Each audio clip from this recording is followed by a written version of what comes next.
রাস্তার ধারে এই গাছটিকে দেখুন। রোদ, বৃষ্টি, ঝড় সবকিছু সে একাই সয়ে যাচ্ছে। তার পাশে হয়তো অন্য কোনো গাছ নেই, কিন্তু সে কি মরে গেছে? না, বরং সে বুক ফুলিয়ে দাঁড়িয়েছে। এই গাছটাকে দেখুন। আশ্চর্যের বিষয় হলো এই যে এই গাছটি একাকী পথচারীকে ছায়া দিচ্ছে, ক্ষুধার্তকে ফল দিচ্ছে, আর প্রকৃতিকে এই গাছ সুবাস দিচ্ছে।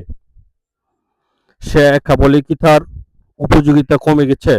একদম না, বরং সে একা দাঁড়িয়ে বনের চেয়ে বেশি দৃশ্যমান দেখাচ্ছে এই গাছটি। আসলে এই গাছটির সাথে আমাদের জীবনের একটু মিল আছে। আমাদের জীবনটা ঠিক এই গাছটার মতনই। আমরা ভাবি কেউ পাশে না থাকলে আমরা বোধহয় দিশাহারা হয়ে যাব, একাকিত্ব আমাদের ভয় দেখায়।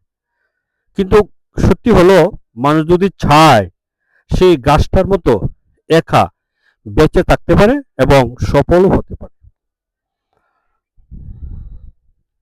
একা থাকা মানে হেরে যাওয়া নয়, একা থাকা মানে নিজেকে চেনার সুযোগ পাওয়া যায়। গাছ যেমন একা দাঁড়িয়ে ফুল ফল দিয়ে অন্যের উপকার করে, আপনিও আপনার একাকিত্বের শক্তিতে রূপান্তরিত করতে পারেন। নিজের গুণ দিয়ে, কাজ দিয়ে মানুষের জায়গা করে নিতে পারেন। মনে রাখবেন, ভিড়ের মধ্যে হারিয়ে যাওয়ার চেয়ে একাকী মাথা উঁচু করে দাঁড়িয়ে থাকা অনেক বেশি সম্মানের।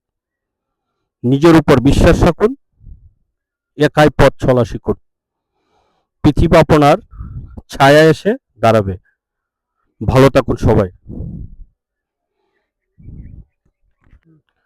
ভিডিওটি ভালো লাগলে শেয়ার করবেন, কারণ আপনার একটি শেয়ার হয়তো অন্য কাউকে আজ নতুন করে বাঁচার প্রেরণা দেবে। দেখা হবে পরবর্তী ভিডিওতে। ধন্যবাদ।